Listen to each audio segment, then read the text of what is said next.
observance night, half moon, going on towards new moon. Next week is the new moon night. This is the last, what is it, the 7th February? This is the only 7th of February 1991, and it will be over at midnight. There'll be never again another 7 February 1991. Each day is completely unique in itself. It is like yesterday, February 6, 1991. There'll never be another one in your life ever again. Completely unique. Each day goes by, and each day is totally unique, and they all pass.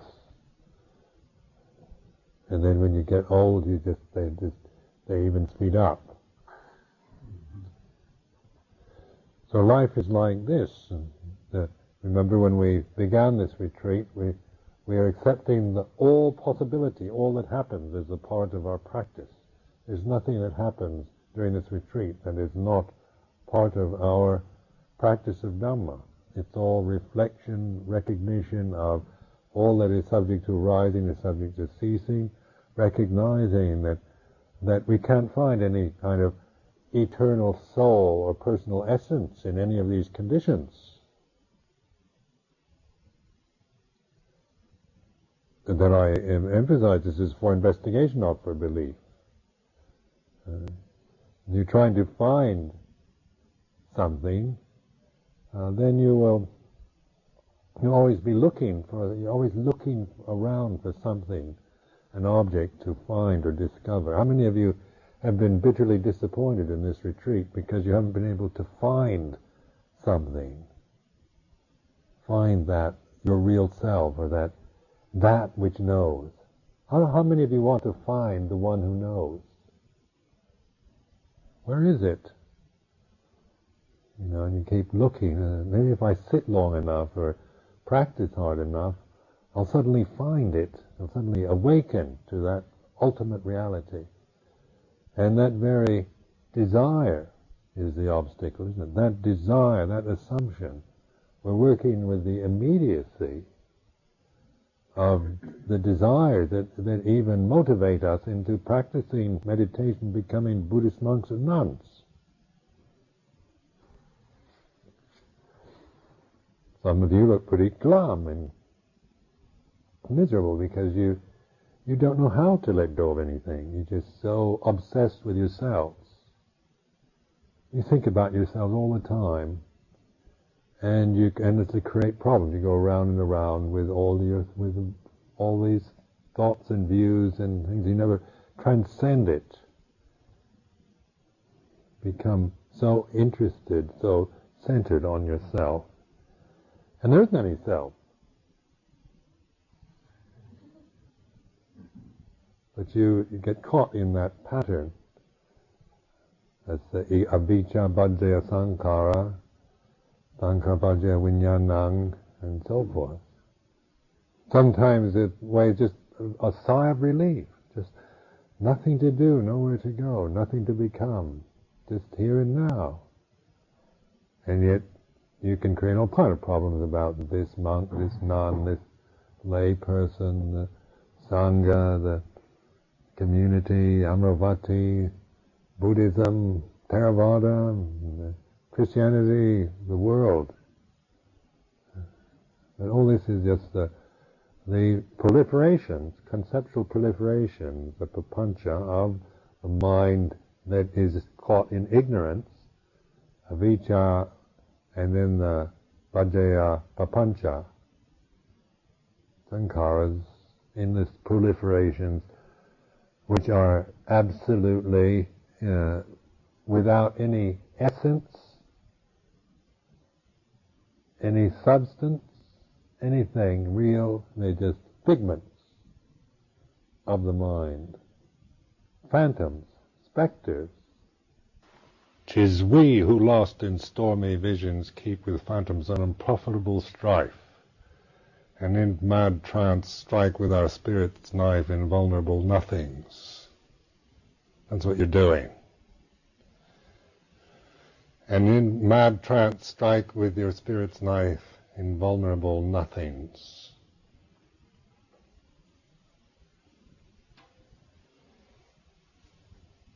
And then you go around blaming people,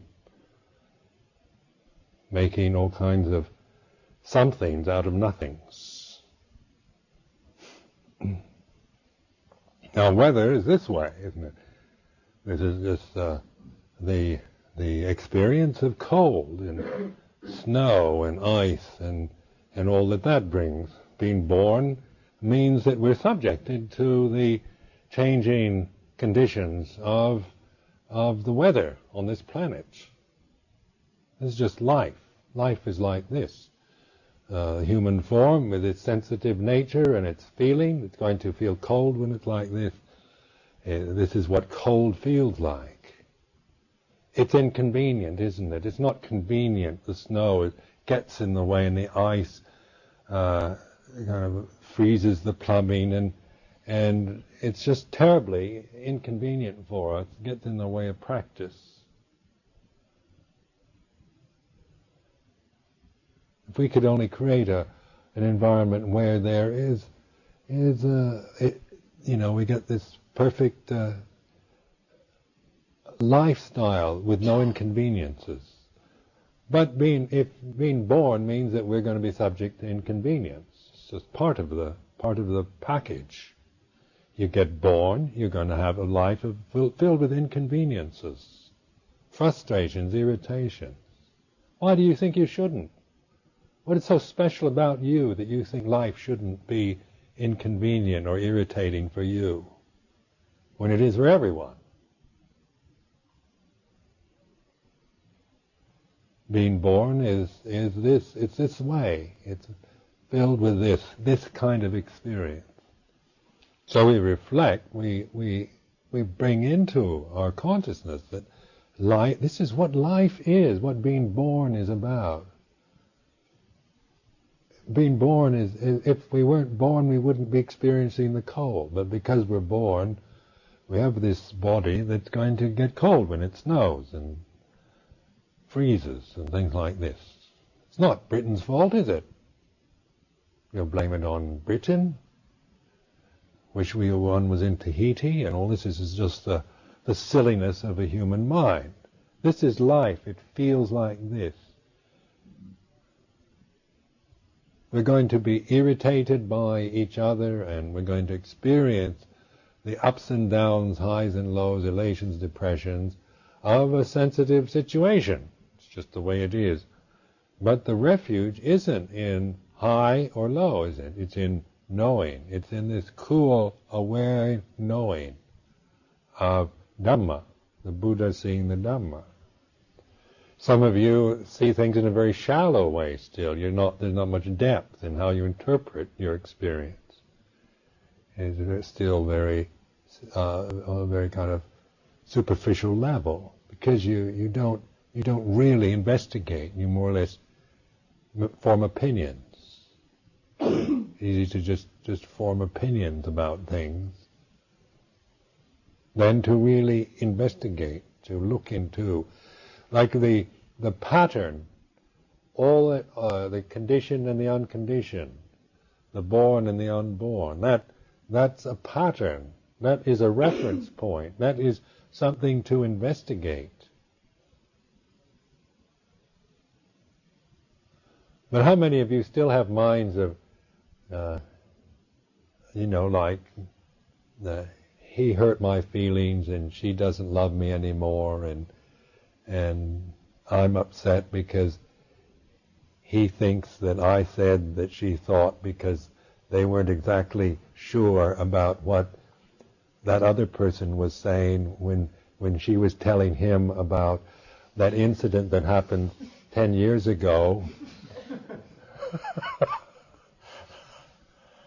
And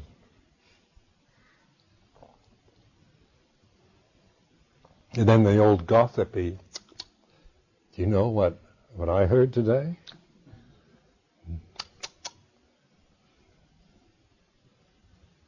Do you know who has a crush on who? Do you know who has got eyes for who? And who goes a bit fluttery when so-and-so comes around, and all this is like, and really it's disgusting, like you're in 7th grade again. So we find out that emotionally maybe we aren't very mature, we aren't very developed. Some people even, have gone through universities and still emotionally on the heart level is still that at that stage of she loves me not kind of emotional plane. I'm kind of looking for someone to love me, someone to understand me, someone to nurture me, someone to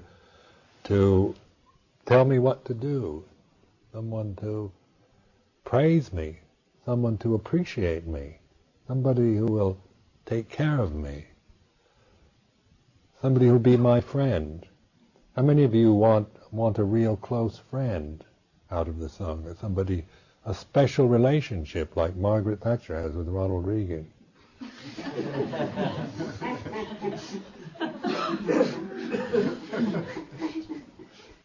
Where does this come from? This desire to have special relationship, a meaningful sharing, and an intimacy in that with somebody else, even on a platonic basis. In the Sangha, we can't get into intimacy, too much intimacy, without breaking the rules, but a certain level of favoritism and preference. But it's also quite natural. We certainly find affinities in preferring certain people over others. It's just the way it is. But we're here to see the Dhamma, not to develop this, not to make this into something. That's not what we're here for. It's not what we are expecting. It's not the way out of suffering.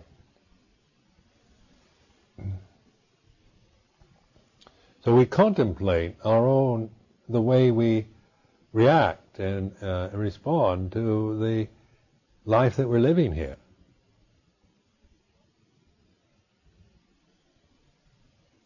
We study it, we reflect on it, we learn from it. And from whatever we happen to be, don't be frightened of your emotions, but just try to accept them and know them for what they are. Admit them into consciousness. So we're not trying to act like mature monks and nuns and suppress our feelings, but in this life we can at least allow the emotional nature, when in its immaturity in that, to be a consciously experienced, because it's when we allow these fears and desires, emotional conditions into consciousness, that we can understand them as Dhammas. When you understand something, then you can let it go. When you let it go, then you realize the cessation. And when you realize the cessation of a condition, then you have that insight into the Eightfold Path.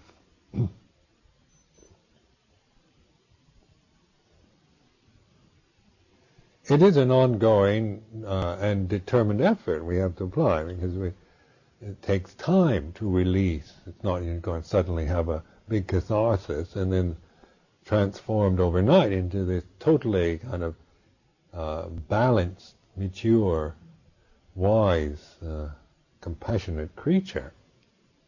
One can have insights, but still it takes time to wear away, to let go, and to realize cessation, from coarse to the more subtle